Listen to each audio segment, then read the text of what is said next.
Hello, everyone. I am here with Dr. Leyton Schnellert, my good friend and colleague, which you call what, Leyton? Raleigh. Frawleagues. It's so good. It's so good. If you have been listening to the 5 More Minutes podcast, you know that I've interviewed Leighton before, but it's because I just kind of bring him everywhere I go, and I'm like, Leighton, what do you think about this? Leighton, what do you think about this? And you could confirm that.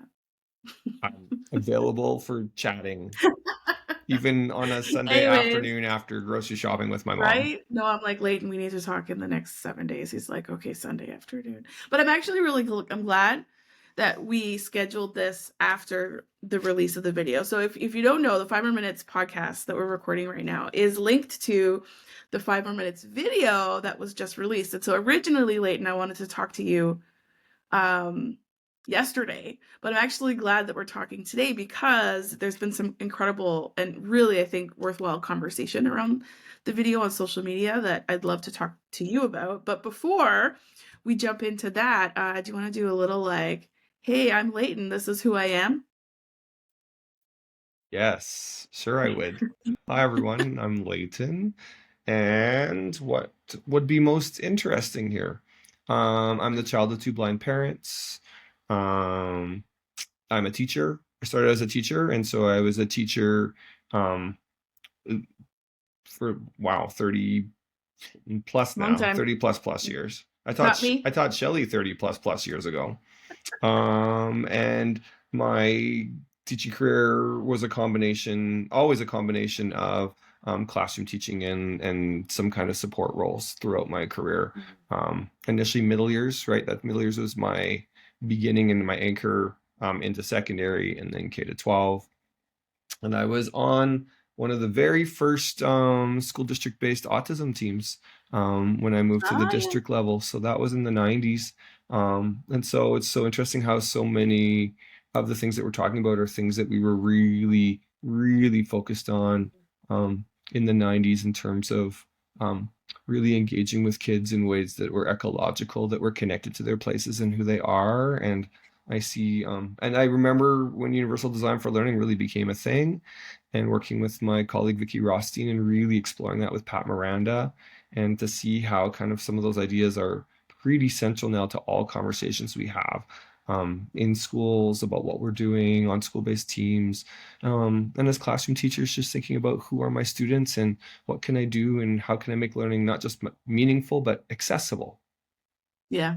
Oh, and so I that was me as a teacher. Now, Yeah, that's you as a and teacher. But I now, also like just like quickly to jump in, like I think it's really important to understand that like none of these ideas are new, right? They're just being taken up in new ways as we are evolving education for everybody, I think. And so, I love that just I just hear the responsivity in your voice, right? Your role as a teacher is how are we responding to kids, to families, to teachers, to communities. and then I became a researcher somewhere along the way. Yes, you So did. I was working at a university in British Columbia called Simon Fraser University, still overlapping with, I was a district helping teacher in inclusion. And then I got my PhD and I've been working at UBC for the last 15, 14 years. And so Has it been that I'm long? working in inclusive education with a focus on really disrupting kind of deficit models and working more from an identity and strength-based perspective. And I'm the co-director of the Canadian Institute for Inclusion and Citizenship. And very much in these last few years, talking about like where is research evolving? In a way, it's cyclical because there's a real focus now on disability justice, which brings us back to the origins of inclusion, which, inclusion was advocated for by families of children with disabilities and folks with disabilities themselves. And so in the late 80s, right, in Canada, that's how inclusion education started. It came from the advocacy of folks to be able to attend schools with their families, to be seen as valued parts of the community, and to be recognized as contributors to not just schools and classrooms, but society. And that's my connection, everyone, is I'm the child of two blind parents. And so, You've my lived this your my whole my life. parents' work, specifically my dad's work, very much was around he was the director of the Voice of the Handicapped in Saskatchewan. So growing up, I was surrounded by folks with disabilities who were constantly advocating to be recognized and to kind of like disrupt what's now called like ableist perspectives, but really this idea that they're less than, and rather saying, how do we work more from a recognition that we are fully formed individuals? This is who we are, and we're contributors. And so you could see why I bring Leighton everywhere I go, because you have a very deep understanding. And I know we've talked about this before, but like coming from a place of wisdom, right? Like looking at wise practices and wise reflections about how we can learn and do better um, by the disabled community and for and with the disabled community. So you've always been a guiding light for me in my work. I think you're probably a little bit more strategic than I am in terms of stirring conversations. And so I invited you, Leighton, because as you know, yesterday we released our January 5 More Minute video, which was really it's called "People Are Not Supports," which was designed to be provoking. I like to stir conversations because I don't think enough conversations are happening in the education system, and it just kind of gets people talking and hearing multiple perspectives of barriers that are getting in the way, and really try and kind of uncover and kind of get back to the origins of this work, like you say. So you had a chance to watch it. I did. Yes, I did. You did. And you won't be able to see Leighton's face when he watched it, but his eyebrows went up a couple of times. Probably, maybe you were thinking, well, I wouldn't have said it that way. I'm a critical consumer. Yeah. And I saw in the video you talked about executive functioning being a challenge for you, which I know because I taught you. Yeah, Um, but I executive functioning is a strength for me, right? And I that's true. think I think particularly in relationship to like social cognition and engaging with others and navigating. Mhm. So yeah, you can call me wise. I think you just really meant old. Um, No, but never. but very very much I feel like the work that we do as inclusive educators, and at least me throughout my years, I from growing up, like all 55 years of my life, um, has been around kind of like translating, because folks often would either not listen to my parents, or they would not hear what my parents were saying and make the meaning that they wanted, they thought my Right. parents meant. And so I think I've just kind of had my whole life has been around like listening, Yeah. um, advocacy, and now I understand kind of the language that's arisen over the last 10 years, like allyship, right? Which is like, when and how can I center the voices of those with disabilities in being change makers and contributors versus making change for them and assuming I know what they want and need. No, and I love that. So maybe I'm going to use your strength today of translation I'll try. and listening I got some German still. because I wanna kind of share like where the idea of this video came from and kind of draw out some of the big ideas that I was hoping it would kind of hit. Where this idea came from was, as we all know, like I was school based for a number of years and supporting students with intellectual disabilities, and we spent many years moving towards a more inclusive educational experience for students, when at the beginning it wasn't very inclusive, right? And trying to get them in this high school into more classrooms and more experiences with peers, and it was hard. It was hard. There was a lot of pushback, and I was less strategic, and so there was a lot of tensions. And one of the tensions that would often arise was when a student with an intellectual disability was enrolled in a classroom, the pushback often would be, well, I need an EA. And I'm not denying that we need EAs. I think they're a very important part of the inclusive education experience. But the follow-up question that I would often have to educators and families, and even sometimes students themselves, would be, well, okay, but how are we going to use them meaningfully? And the answer to that question, there often wasn't one. right? If there was a response, it often was, well, because then they can work with that kid. And I'm like, but that's not the inclusion experience that we're advocating for. This isn't a divide and conquer experience where you take this kid and I'll take these kids.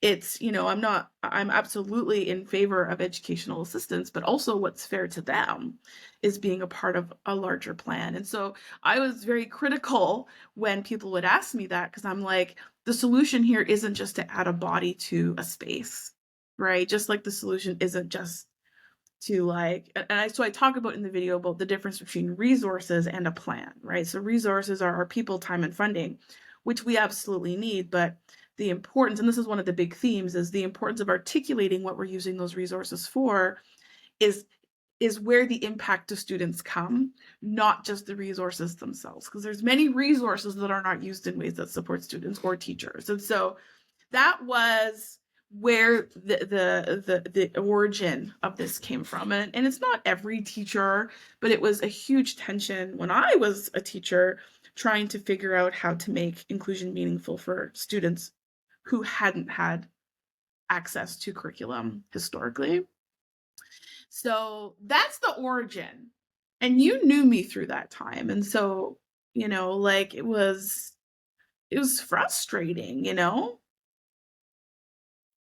If I could go back and give myself a pep talk, however, I would say, because what I didn't realize at the time was that the pushback I was feeling from colleagues wasn't because colleagues are against inclusion. It's because most of us don't know what to do, right? Like most of us weren't taught how to be inclusive. We're already short resources. So how do we do this work? We know it's effective, but it's not efficient. And so like, if I were to go back in time and give myself a pep talk, it would be, Shelley, like, we have to also translate the pushback into what is actually the tension here. And it wasn't necessarily the belief in inclusion, but it was that educators were also experiencing barriers, Yeah, you know? I think there's so many things that you're touching on. We could Yeah. unpack this onion just around that Onion, right? um, piece. When I think back to, what's a constant conversation over the last, right about like 32 years of like maybe a tiny bit more around like inclusion of kids with significant Mhm. disabilities in secondary classrooms, and we're at Mhm. about 40 years in BC in our context. Yeah. Of course, we were doing versions of that prior, but I mean, like when we actually disassembled the segregated classrooms, and that's Yeah. how I got to British Columbia from Alberta. I was a Mhm. teacher in Alberta. Is they were moving towards inclusion in secondary schools, and they were looking for learning support teachers that had a background in this and Yeah. not just in self-contained classrooms. Um, and all through being a school-based support teacher as well as being a classroom teacher myself, and then being a district level support teacher, and into today, a lot of the conversations. So I look back at your video when I got to see it this morning. I thought, part of what you're talking about in the strategy section, you say strategies are actions that can increase independence. Um, and when I think about like when you're talking about the role of the educational assistant, and it's really about what's the role of the child and how are we trying to support the child in their autonomy. And so really it's about students with disabilities taking actions or having strategies that they can use. That's what we're trying to do. And so then those of us in support roles, whether we're educational assistants or support teachers or classroom teachers or peers, are really trying to we're supporting students, or we're supports to Yeah. students in their development and use of strategies. But the Mhm. strategies are really important to have in the hands of the individual with the diverse ability so they can build their fluency with them and use them. And so being told to use a strategy is one thing. Well, first of all, you need a strategy, Yeah. but more importantly, you need opportunities to use them. And then what those of us in support roles, what's our job? It's coaching. And there's this framing that we've been using for oh my goodness, like 60 years of research, which is shaping, prompting, and fading. Yeah. So part of shaping is like, okay, what is this strategy, right? What is the strategy? And so if we're figuring out that strategy, prompting is like supporting students to use it, but we really have to get off of always prompting the same way. The whole point is to fade our prompting because we should be getting better. That's why IEP goals don't stay the same from year to year to year, at least not in their like specificity, because we want to be getting better. And Yeah. so those of us in support roles play a really important job in coaching. But we also have to think about how we coach. So there's lots and lots of research and tons of experience that we have, which is, I think about, I had a great opportunity to work with for the most complex students in my school district, primarily because once people knew at the school I was at, they were like, oh, I think this student should definitely go to that school. And so lots of the time I spent working with those students and as teams was what supports do we put in place? What are those tools? And then how do we support the student to use the tools? It got kind of cool over time because then we Yeah. Yeah. learned to make the tool with the student instead of for the student. So like, here's the array of picture symbols we can choose from. Which one is the best one? If we're going to use photos, let's use our photos. Let's take the photos. Let's make the script. Let's put them on. And so then the students had ownership of them. And then, yeah, we had this framing. And then if we're going to use like, let's use the kind of calendar that requires concrete objects because that's where the student's at. Object calendar. Yeah. Yeah, Yeah. well, then the point is that over 4 or 5 or 6 weeks, there should not need to be the same level of prompting Right. because the student is used to it. And then there's new prompts that happen. So there's a role always for support folks, but the point is, Always. what is it that we're supporting that student to develop so that they have a capacity that they're growing, so that they have more autonomy and independence. And this kind of leads to two other big ideas in the video. And the first one, I think I want to speak to because it's connected to what you just said, which is this idea of needs. Like what are our needs, right? And I think there's been a lot of conversations around, especially from the disabled community, which is so many of the strategies and supports that I've been taught have been geared towards normalizing or compliance oriented or kind of removing the parts of me that make me disabled or make me autistic. And so, part of one of the other big ideas in the video is, needs are just a part of who we are. They're not impairments. And so the example that I share about executive functioning, like I can't, and I don't want to eliminate that from my life. And so the strategies that I'm using and learning about, the goal isn't to remove executive functioning like difficulties, it's to navigate that part of who I am and where I need that support. And so I think, whether the need is executive functioning or communication or friendship or whatever is identified by a particular person as a need, are we teaching and using supports and strategies that are trying to fix an impairment or try to enable navigation, or I use the word independence, but I'm learning that maybe agency or autonomy is a better word. So like that was another big idea is actually seeing needs as a part of our identity as opposed to this idea of this kind of medical oriented perspective of this is something that needs to be fixed in this person.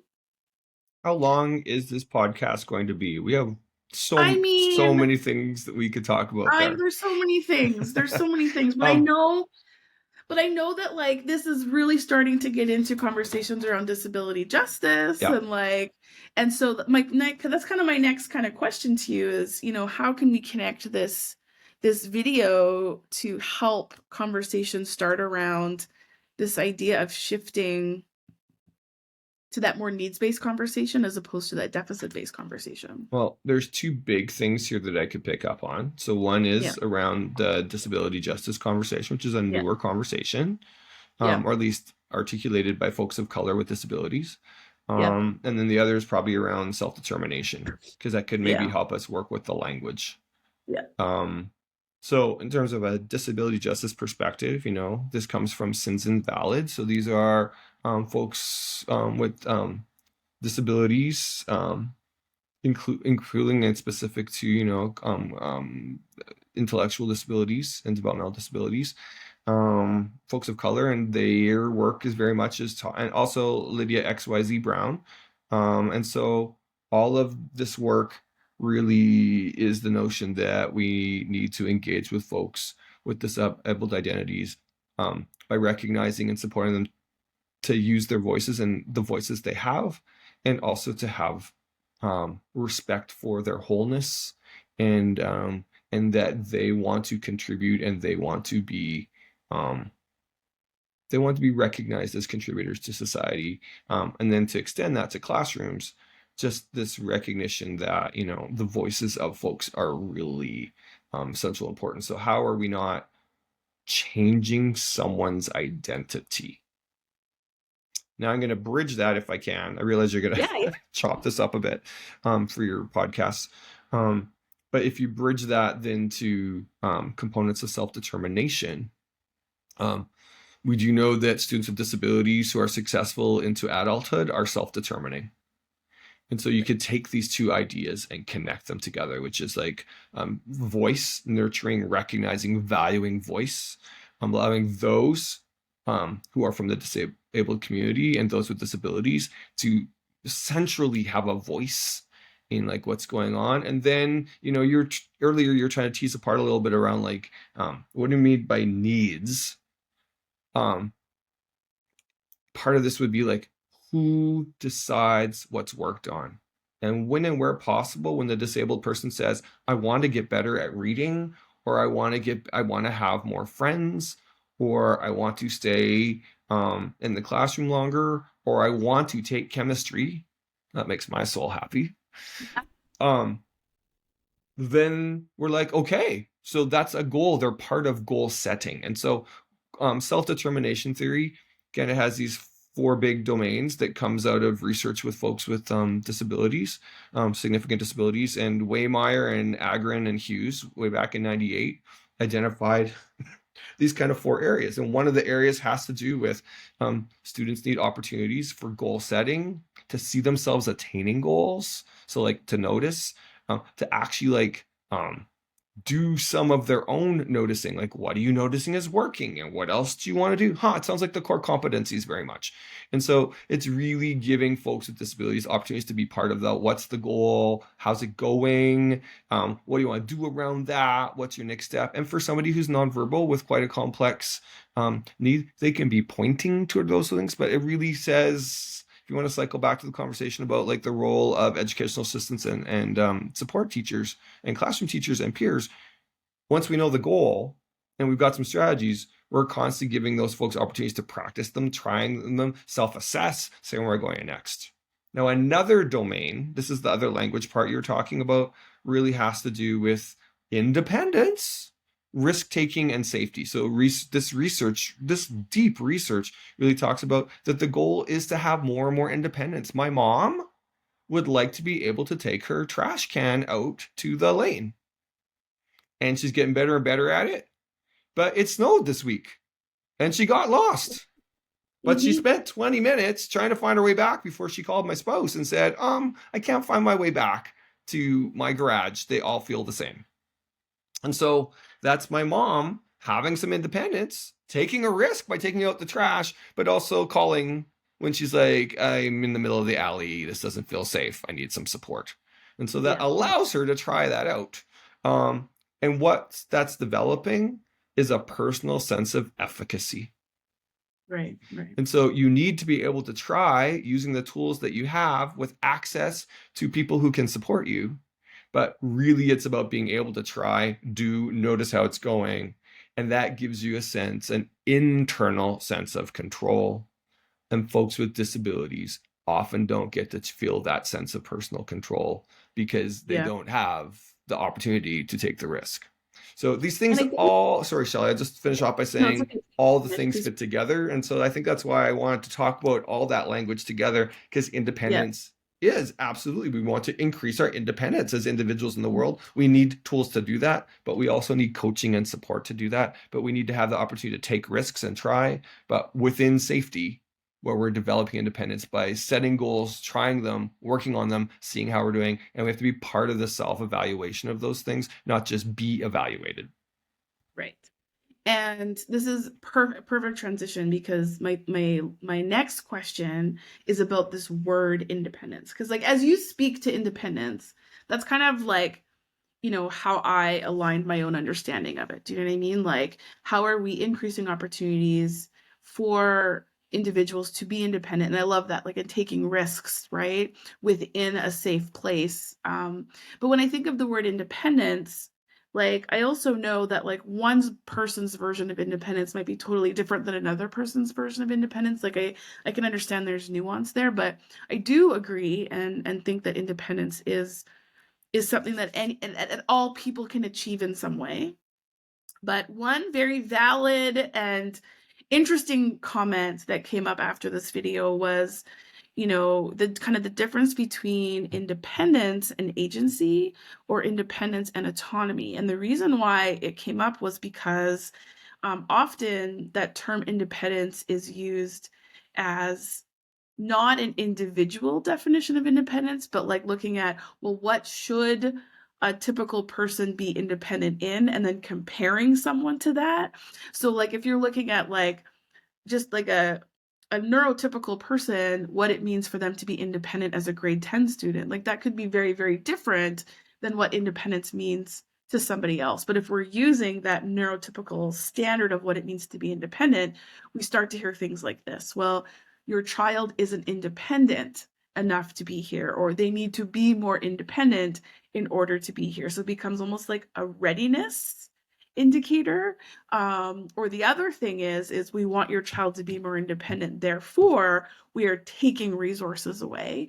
But it's still using kind of, you know, comparing one person's independence to another person's, instead of saying how are we using resources to increase the independence of an individual person, regardless of what that looks like. And so I'm playing with those words, independence versus autonomy, ensuring or trying to kind of navigate how we can use the word independence without it becoming weaponized. Sure. Right, in terms of giving or taking away resources, or using it as a gatekeeper to inclusive contexts or access to inclusive contexts. Okay, want me to weigh in, lean in? Maybe lean in? Yes, please, I'm ready. Lean in, lean in. All right. So, first of all, we can all increase our independence in doing things where either we're relying others, needing others. I will say, first of all, you have much greater executive functioning capacity than you used to. I mean, I think becoming a parent really helped. Becoming a parent really helped. Well, first becoming a Yeah. dog owner, but becoming a Yeah. parent really helped.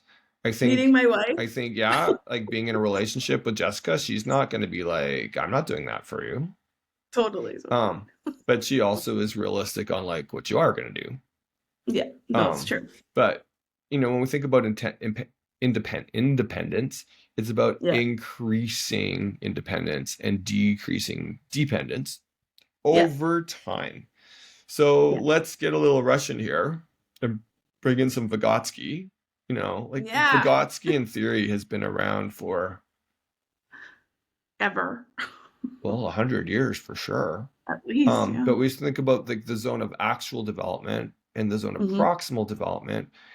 That's why we want to be careful not to compare kids to each other, but look at where that student is and where's their zone of proximal development. So not just stay in their zone of actual development. And so we're always working to build independence in everybody from where they are to the next place that they are. And so when we think about the research and and practice pedagogy related to kids with developmental disabilities or really significant disabilities, but all people, but that's where this research comes from.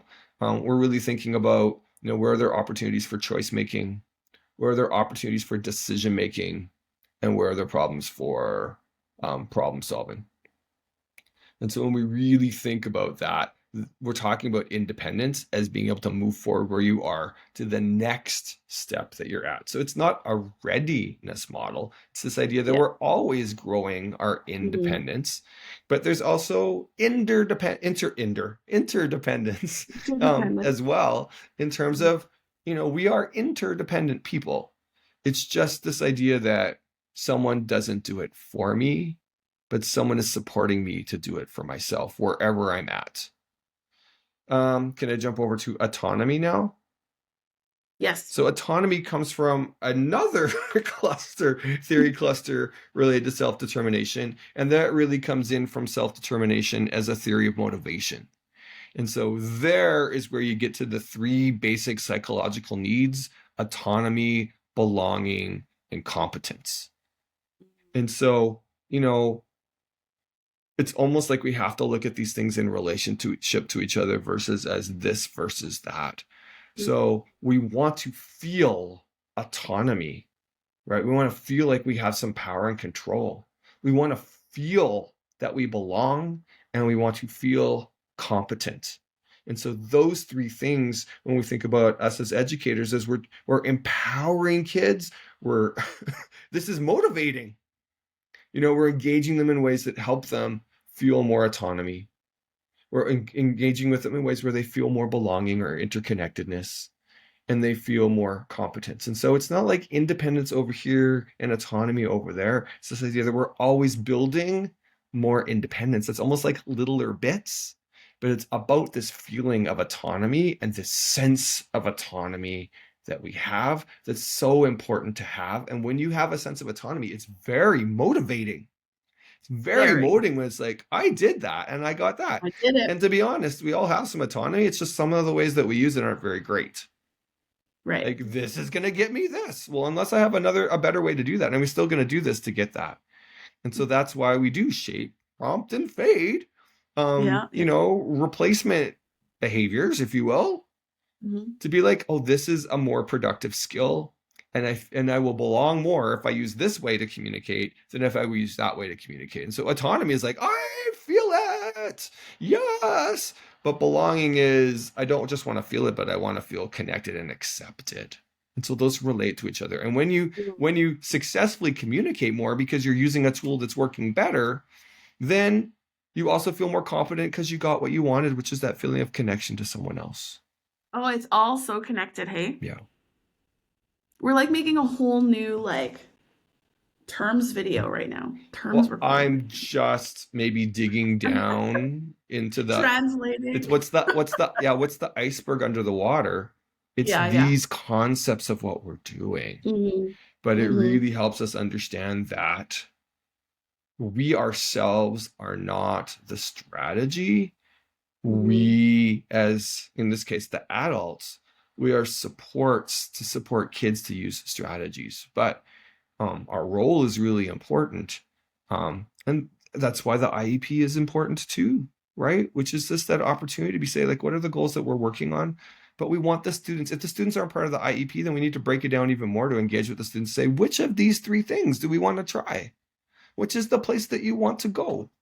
But we do directly teach strategies. Like, we do directly teach the tools to be able to use the tools, and then we coach and we practice the tools. And I think that in the title that says people aren't supports, I think it's really just trying to highlight that whether you are an educational assistant, paraprofessional, classroom teacher, parent, peer, colleague, like, if you are a person in this field trying to support someone, that your existence isn't enough. Like, it's really trying to articulate, like, what is it that we can do? Like, what are we actually doing? How can we articulate that? Because so often it's intuitive, and when it's intuitive, you can't actually teach another person, right? And so, like, whether whether it is around communication, or whether it's around learning, or whether it's around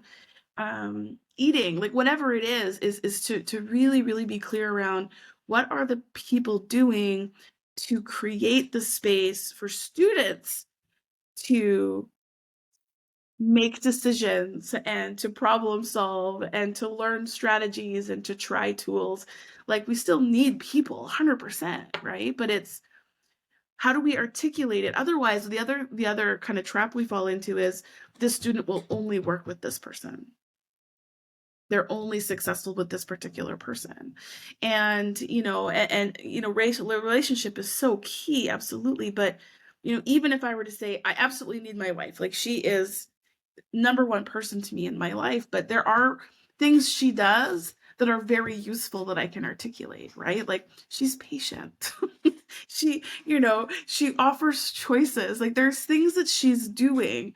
It's not just like her existing that's useful, right? Just like there's a lot of people who I work with that aren't very useful to me. In fact, they're quite triggering. And so I think it's just really paying attention to the articulation of what it is people are doing and how they're being supportive, because then advocacy can actually be so much more effective because you say, I need this person because this is what they're doing. I need this resource because I'm going to use it for this. I think it'll take advocacy efforts so much further than just saying, I need more time. I think part of this is always coming back to what's the goal? What's the goal? Yeah, What's the goal? And then what are the prompts that I can use to support the individual to use the strategies working towards their yeah, goal? So it's like you need the yeah, goal, then what are the mhm, strategies we're using to build that skill or that need, yeah, address that need? Really beneficial if the person with disabilities is part of the identifying of that's part of the that. need they want to work on versus Yeah, we yeah, deciding we want to change something about someone, which is totally. tricky. Yeah, yeah. But I don't think it's we need people or don't need people. Of course we need people. Of course we It's do. what is the thing that we're focusing on so that we're supporting growth and movement and development. We also know Yeah, if you just pick one or two or three things to target, other things get better. yeah, So you yeah. could say we need to do all of these things. Well, we can, but where are we going to start? And if you Mm-hmm. start on a couple key things, then working on those things, Mm-hmm. students develop those capacities. And so that's where you get to see that sense of success. And what's nice for us who are working with those students is we see their success. And so we feel more successful because we're supporting them in doing that. Now, I come from my own lived experience of being a teacher who supported students with complex needs and intellectual disabilities, where the assumption was that students were not capable. The other question that I'm getting that is not connected to my lived experience that is really making me think is almost the opposite, where, and this is the last question I have for you, is like, well, what if the assumption is that they are capable and maybe they're not? And so this is specifically coming from students who have medical needs, where a person is a critical like resource to support them, especially around physical needs. And so sometimes the conversation goes to, well, independence isn't the goal for my child because they do rely on a person to be alive. And so I think that there's some conversation or, and I think we go back to what we've already been talking about in terms of independence. Like everyone can work on independence in some way. But like, I think it's important also to say, like you say, like, of course we need people. Of course we need people. But even like specifically to students who have medical needs, I don't think this is saying they have to become independent for physical needs that may not be possible. Right. And again, it becomes that like the worry that resources will be taken away if the goal is independence, but they actually rely on a person even to stay alive, right? So I mean, I don't know if independence is a goal in and of itself. oh, Like I see. That's a really more good point. independently what? Right. That's And a so really good that point. we're not so Mhm. like for this individual, I want them more for my mom.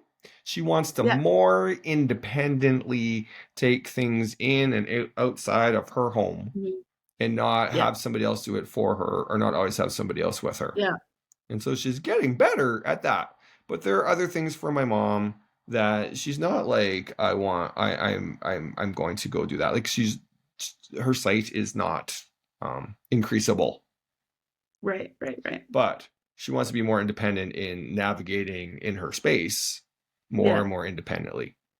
That's so interesting because this was also a conversation that we had once around, you have to self-regulate something. Like the goal isn't just self-regulation. It's like, well, are you self-regulated? There's many things to regulate. Are we regulating our emotions or our learning or behavior? And so like I love that. Like independence isn't the goal. It's so that totally clarifies that for me. Independence is, oh, I think it's also back to like we're increasing independence in what areas. And there are some areas you can't increase Right. independence, but like I over time as an adult, I Yeah. you know, if I have type 1 diabetes, I want to be able to use my pump myself. I Mm-hmm. still need supports, but my supports are different from if I have such significant diabetes that in school I have a nurse with me Right, right, right. and, or an EA that's specially trained. That person still needs to be around, but over time, and probably not in one Mhm, school year, but over years, mhm, you become more capable to work with mhm, whatever those supports are mhm. that you And have. like you said that like there are some areas that we may not be able to become more independent in, but it doesn't mean there's other areas that we can't No, but develop we that. might not be able to become more independent in them, but we may be able to use more tools, Mm, right, in terms of mhm. what's going on. So, you know, my mom can't see, but she's learned a lot of tools. She's learned a She sure lot of tools. And those are yeah. tools that took Mhm. time to develop Time. and practice and use. Mhm, mhm. And I'm sure that those tools when she was young were very, very different than her now as an adult, Yeah. right? Leighton, you always help me clarify these things. Okay, so how do we want to close this off? Well, I just first of all want to say thank you. Um, Folks, you can see why I hold Leighton dear as a critical friend, but also a dear, dear, dear considered chosen family member. But I wanted to make sure because I mean the 5 more minutes, they're 5 minutes, right? So just to give an opportunity for us to have a little bit more conversation around the nuance around some of these big ideas. I think you helped me clarify or kind of understand some of the kind of tension I was having. Um, Especially there were some really valid comments that came out of this video. And that's the point. Like I want conversations to happen. I want people to talk about this. So um just a big thank you to you, Leighton, for your thoughts and your wisdom. Do you have any I advice? Do you have any advice for the world? just want to say I just came back from Fort Nelson, which is in the northeast corner of the province, and we had Oh, a welcome in. really great conversation as with teachers just Mhm. around how much that school district invests in saying, so, you know, what are the needs here? And then how Yeah. are we going to do this? And how do we move around? I was talking to staff from a school that have three Mhm. classrooms. And so them and their principal, who's also the student SSRT, student support resource teacher, maybe, Yeah. Yeah. around Something. how they flexibly say for this hour of the day, Hmm. we're going to move, folks are going to move to different spaces based on what's possible. And so the teachers were saying to me, you know, we have to like plan our chunks of time appropriately, but the benefit is there are more people supporting me in this block because we need more support here. And Yeah. over here, we need less folks because students need less support over Mhm. here. And so it really just reminded me of the benefits of working together, working across our roles in terms of what we do, but also saying what's the goal at this time. And so the amount of support is probably different in this part of the day than that part of the day because of what we're doing and the goal that we have. So I really appreciated having that chance across time zones to be Well, in that conversation. and um one of the supplemental resources for the episode, the 5 minute episode, is there's a supporting article that has action, like actionable steps. Like what can you know, advocate for? How can we use resources to align our practices to, you know, ideas in this video? And what and I mean like the big one is exactly that. It's each other, right? Like collaboration. Like we can't just do this by ourselves. We can't expect classroom teachers to do this by themselves. And so it's definitely not a promotion of do more with less, but I think it is hopefully a little tap to start thinking about how do we do different with more. think there's also how do we use resources optimally, right? Yeah. The example I just offered, they look at their Yeah. day and they're like, in this block of time where this Yeah. primary teacher is doing literacy work, Mhm. that means that these other two teachers who aren't doing, that Mhm. kind of intensive work in that way, that the teacher doing literacy work has more support folks in the classroom and they're doing some really, really exciting things. And then in the next block, they don't have as many support folks Right. working It's in that response. space, and so they're being collaborative and looking at their resources to say who could be where doing what. And then Yeah. I asked about the two EAs who are coming in to join during that time. I said, and do those two EAs know what to do? And the classroom teacher said, yeah, I've coached them, but I also say, if you're not sure what to do, send that student over to me and I'll work with them. And so even there's an example of everybody's working together on the goal, but we might even switch up who's doing what based on what's working and what that student will best respond to in that kind of activity. And I love that because I think sometimes also when we don't have the plan, it also puts EAs in an uncomfortable position to know what to do and where and why. And so I love that example because it's using the adults in meaningful ways and articulating how they're meaningful as opposed to that kind of divide and conquer, which is what we're trying to move away from. Yeah. Flexibility. Leyton, flexibility and responsivity. Yeah. And independence is not the goal. That's my big takeaway. Well, independence in what? Independence in what? Like, I don't think there's a problem with independence being a goal. I want to be more independent, but we can Wanna be always more get better at being independent. And we've always got some independence. Just like but in what? I'm already able to self-regulate, but I get better at self-regulating. Right, because it's a competency. It's not something you master. He's rolling his eyes again at me. Leyton, thank you for joining me today. Thanks, Shelley. It's always a pleasure to chat with you. And if you don't know, Leyton is one of our newest outside pins. And so if you're interested in learning more about what Leyton has to offer the world, send us a little email, reach out to us, and I will be happy to fill you in.